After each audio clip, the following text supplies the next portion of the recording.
Okay, we're going to continue with our proportion lesson today. Again, it is aligned with this first bullet here where we're solving multi-step equations in one variable. You're also doing this last equation today, especially with proportions, because you use properties of equality, also known as undoing, to solve and interpret real life equations. So that means that I'm going to be giving you an expression, we're going to create a proportion, and then we're going to solve it. So yesterday we talked about how just reminded ourselves from the 7th grade standpoint what a proportion is. And if you look at the question here on the left-hand side as a review, it says, how do you set up a cross product? When you think about it, how you set it up is you set their products equal to each other, the diagonal products. So I'm going to go 1 times x, or 1x equals the product of the other diagonal, 3 times 4, which is 12. X equals 12. And I really encouraged you to actually set them up yesterday, because today, in order to be successful, you must be fluent with setting up the cross product and knowing that you're actually multiplying. All right, and then we talked about word problems yesterday. Just to set up, again, let's review this question on the left. It says, explain how you know how to set a proportion from a word problem. How I know is I'm given 2 relationships. And then one of them are unknown. Example, I'm given baseball and money. And then baseball again, and I need to know money. Here I'm given CD, money. And then I have CD again, and I'm looking for money. So that's how we set that up. Reminder, what I encourage kids to do is set up that proportion skeleton. And then I always like to write the things that I'm talking about. For instance, on this one, we have money is to CD. So money should be on top. Money is to CD as money is to CD. Okay, money is to CD as money is to CD. That's how we set those up. And now we're going to bump up the rigor level with setting up proportions with distribution. Okay, so here's how we're going to do it. Proportion with distributive property. The first thing we need to do is set up the cross product. And that means you multiply the diagonals. What's new here, you're going to end up having to distribute. That's that second step that we're going to do. And lastly, we will solve. So I want you to look at this first example here. This first example. And I have b minus 8 over 5 equals b plus 3 over 4. I know this is a proportion because it looks like that skeleton. The equality of 2 ratios, the equality of 2 fractions. However, what's different is I have an expression as the numerator or denominator. So when you set up the cross product, and notice we usually would go 4 times this, we have to specify that 4 needs to be multiplied by everything on top. So what I do for those situations, anytime I see an expression as a numerator or denominator, I put parentheses. Anytime there's more than one term, I put parentheses, because I know I'm going to have to distribute. So I will set up the cross product. 4 times parenthesis, b minus 8, parenthesis, equals, that's one product. Now I'm going to multiply the other product. 5 times parenthesis, b plus 3. Now I'm just going to summarize at one time why I'm doing this. You put it in parentheses because I'm not just going 4 times b minus 8. I'm doing 4 times this whole quantity, that whole difference. I'm doing 5 times this whole sum. not just b. And the only way to times, because of order of operations, the only way to times 5 or 4 by everything is to actually distribute it. Easy way, if you see more than one thing, put parentheses. All right, I'm going to plus a negative. Now I'm going to distribute, that was step 2. So I get 4b plus a negative 32 is equal, distribute again, 5b plus 15. And now I'm in the solving part. Reminder that the solving part, that you need to get the variable to one side, move what's not connected to the variable, and then move what is. So remember, we tend to like to move our smallest variable. So I'm going to move my 4b, and I get negative 32 is equal, 5b, take away 4b is 1b, or just b, plus 15. Now I'm going to move the 15 because that's not sticking to the b. Subtract 15, that's the inverse. Do it to both sides because that's the subtraction property of equality. That cancels out. I end up adding these because they're the same, negative and minus, that's the same. So I get negative 47 is equal to b. All right, we're going to do this next one, and it's just going to be a little bit more fluent here. So I'm looking to see if I need parentheses. I only need parentheses if there's more than one term on a numerator and denominator.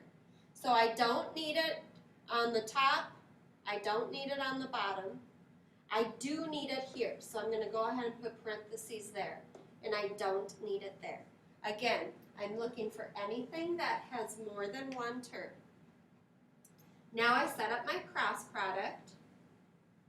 6n equals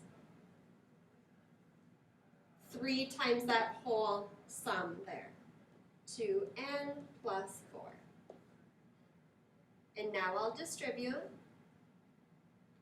6n equals 6n plus 4. Oh, I forgot. Oopsies. I forgot to distribute my 3. That's because I'm noticing something special is going to happen, and maybe you're noticing this as well. Now get my n to one side, so they're the same. It doesn't matter which one I move. Take 6n away. 6n, take away 6n is nothing. So I have 0 left. Equals, and I have a 12. 0 equals 12. If you remember, that is a false statement. So how we identify that is no solution. That means this proportion is not possible. There is no value for n that would make that a true statement. Okay, the next one again, my eyes are looking. Where am I going to put parentheses? Do I need to? I see I need to on the numerator. I need to on the denominator. And I don't need to anywhere else. Again, you put parentheses where there's more than one term. Now go ahead and distribute by setting up that cross product. And it doesn't matter which diagonal you do first. That has, if you like to do the top left with the bottom right, that's fine. It really doesn't matter. 4 parentheses c minus 2 is equal, now I do my other diagonal, to 7 parentheses c plus 1. Plus a negative. Distribute. So 4c plus a negative 8 is equal to 7c plus 7. Move my variable to one side, so I like to move your smaller variable.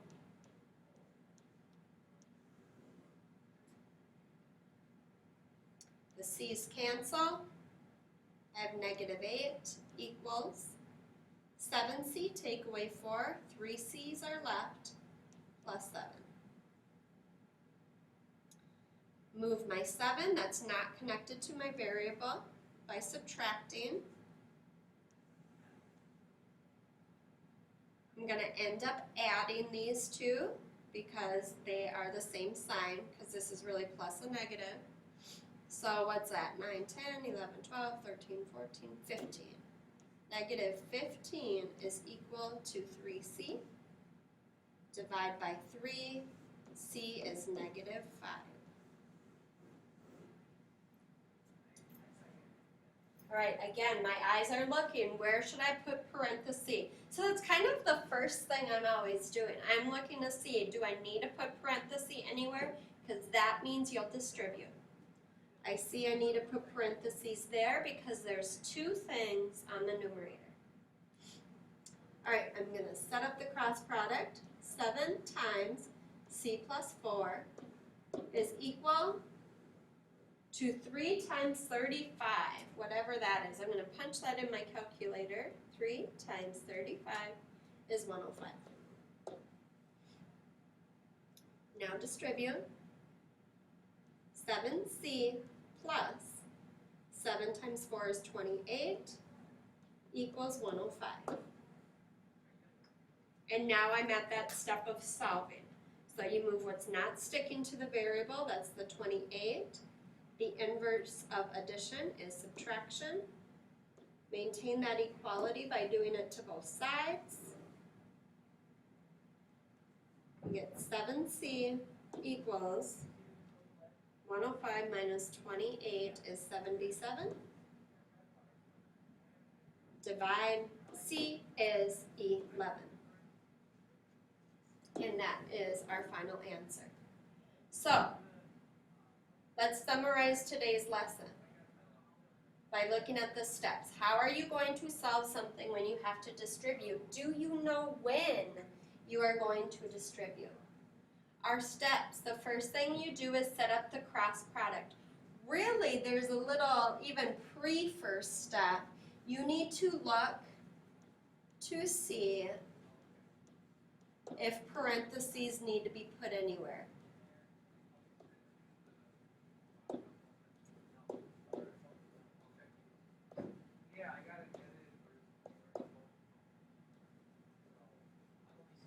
And how I know if parentheses need to be put anywhere is if there's more than one thing on the numerator or denominator.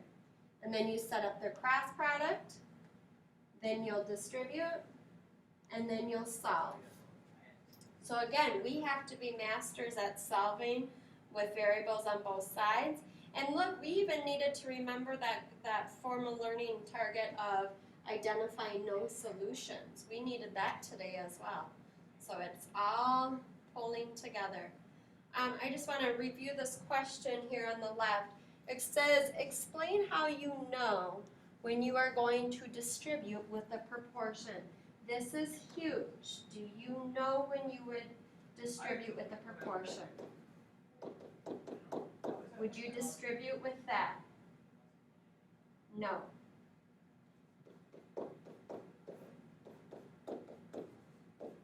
Would you have to distribute with this? Would you need parentheses? Yes, you would need it at the top because there's two things on the top. What about this?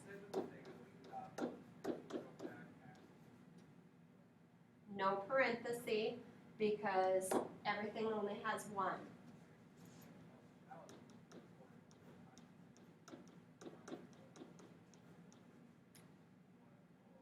I would need two parentheses because two parts have that multiple terms.